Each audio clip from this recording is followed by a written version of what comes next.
all over the world, Christians are observing Good Friday. Notice I didn't say celebrating Good Friday. I said observing Good Friday because this is a tough day.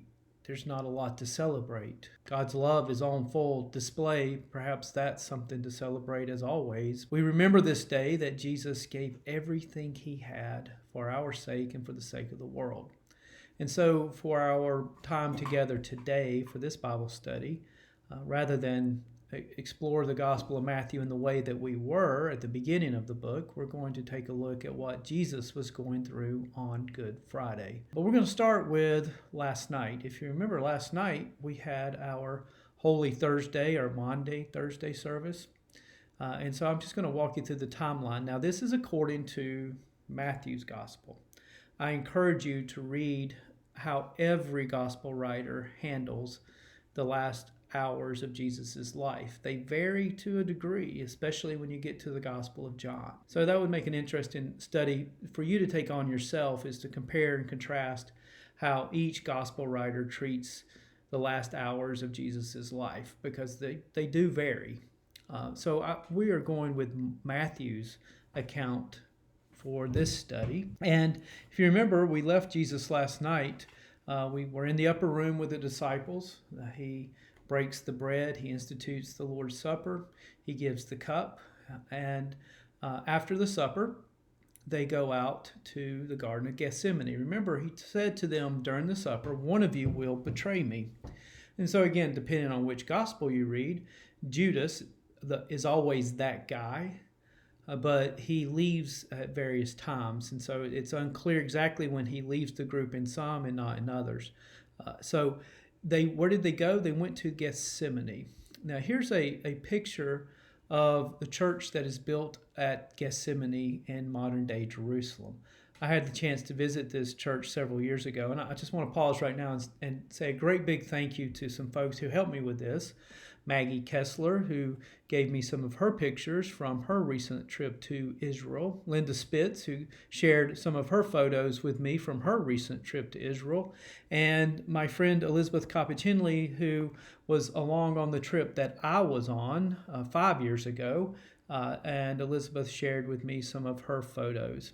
So this is the church that's built over the garden at the Garden of Gethsemane in modern day Israel. So remember, Jesus goes from the upper room.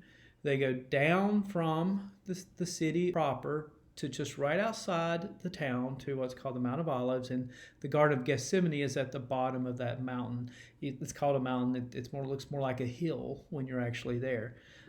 These are some of the olive trees that are growing there outside that church. This olive grove dates back to that time of Christ, of course, and before. And what is remarkable, the guide that was leading the trip I was on told the group I was with that these olive trees can live for thousands and thousands of years, and that they maintain a similar root system and all that kind of stuff, and that it's very possible some of the trees that are still living in the Garden of Gethsemane today were the very trees that were living in some form or fashion at the time of Christ. And so Jesus goes to the Garden of Gethsemane to pray. And in Matthew's gospel, he prays and he has great anxiety. Because remember, Jesus is fully human. Now read John's account, you get a different impression of what Jesus was doing while he was in this garden praying.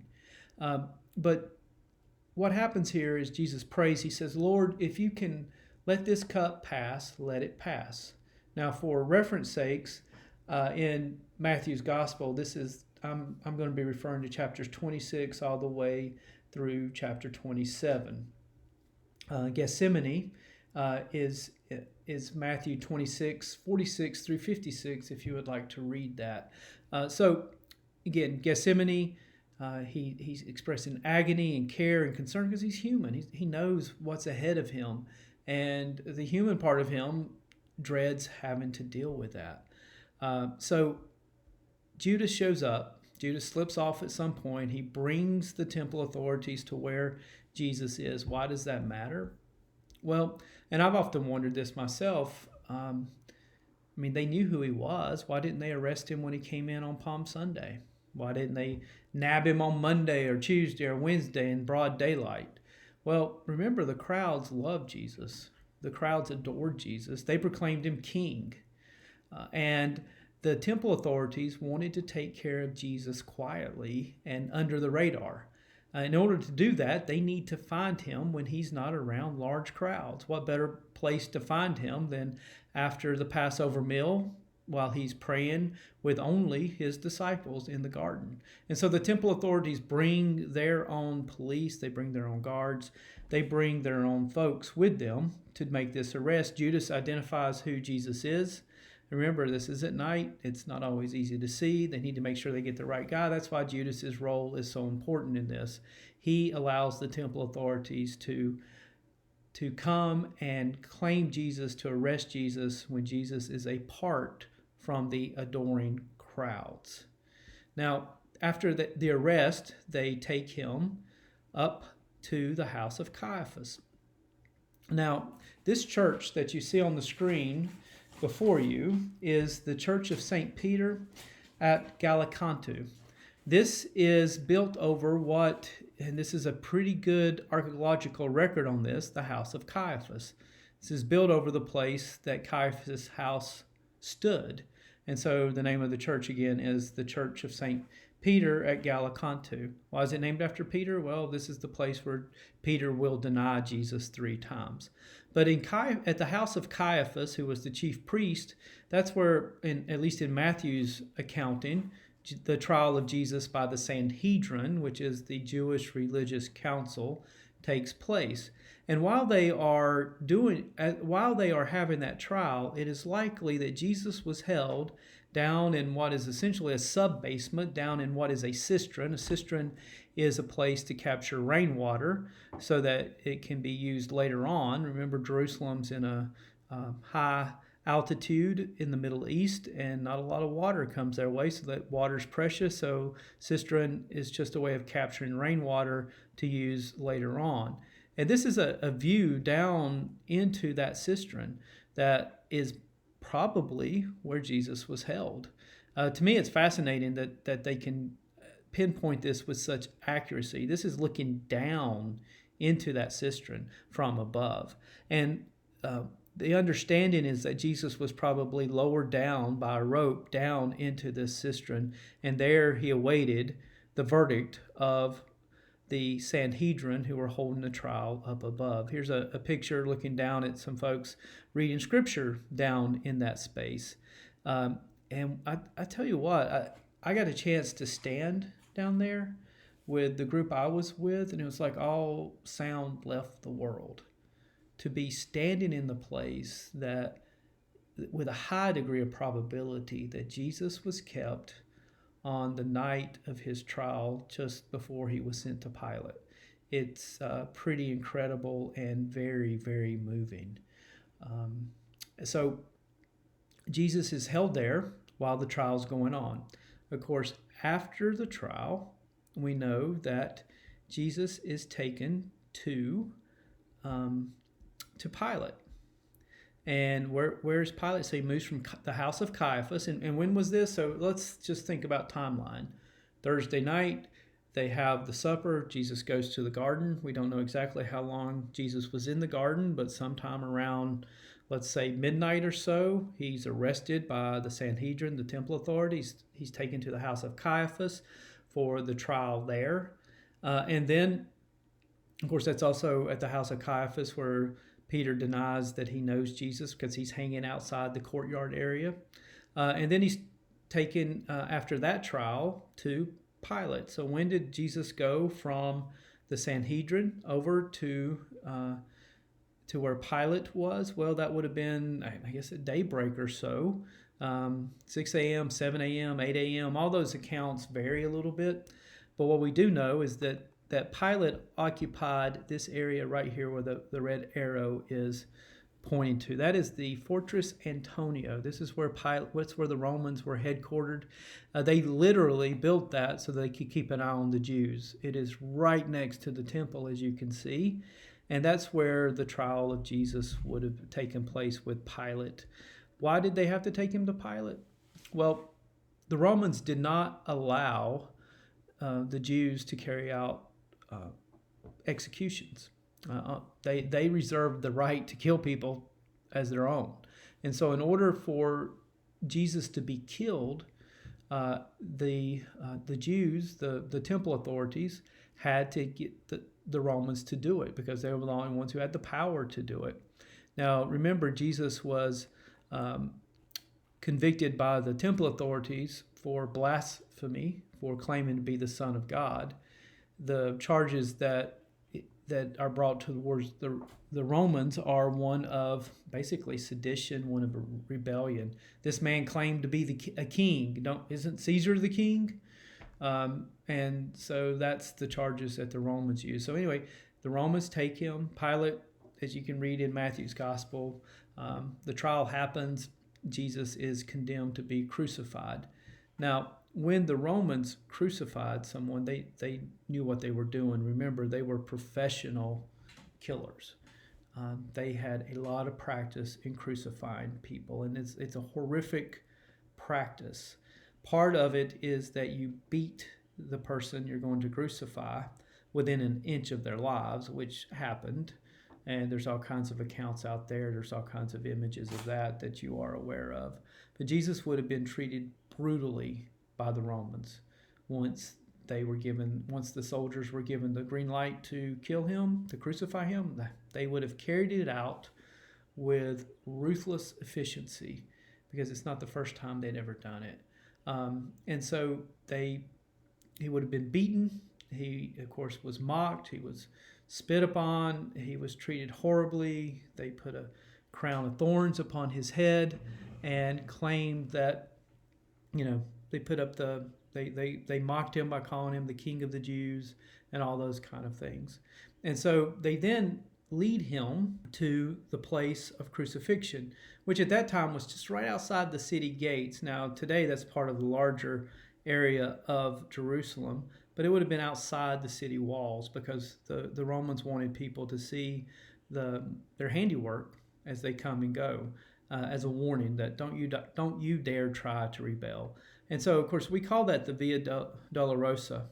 And Leanne Callahan did an amazing job of singing that for us, and I hope you saw that last night. If you didn't, and you heard it last night, and if you didn't, go back and the video's still posted. Go back and listen to Leanne sing that once again because she does an amazing job.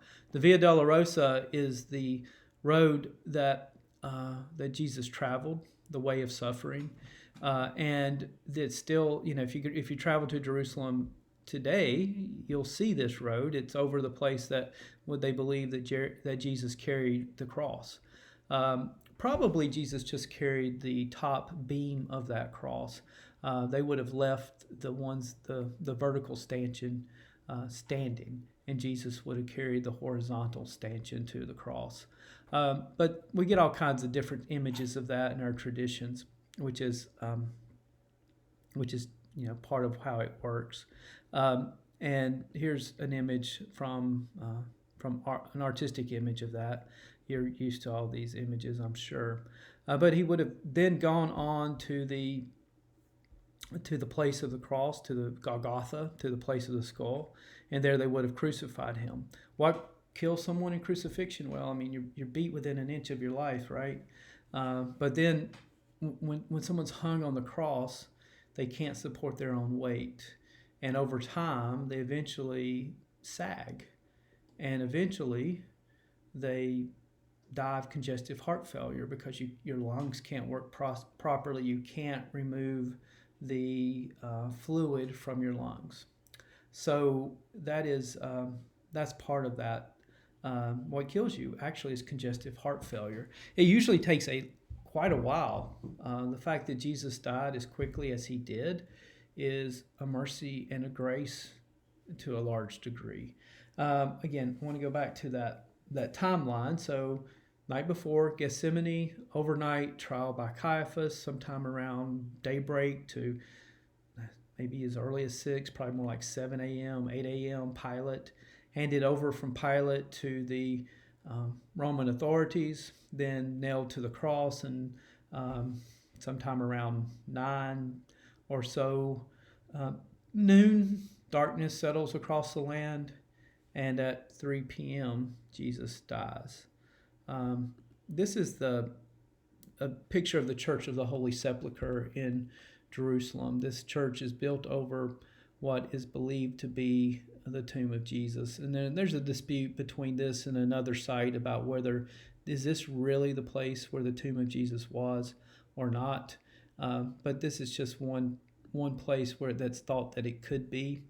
But what matters for our sake is Jesus was crucified. He did die a real physical death, and the Romans did make mistakes when they killed somebody.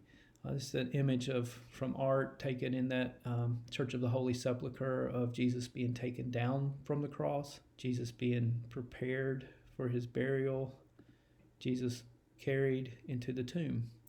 And so what we believe is that Jesus, by 3 p.m. or so, had died.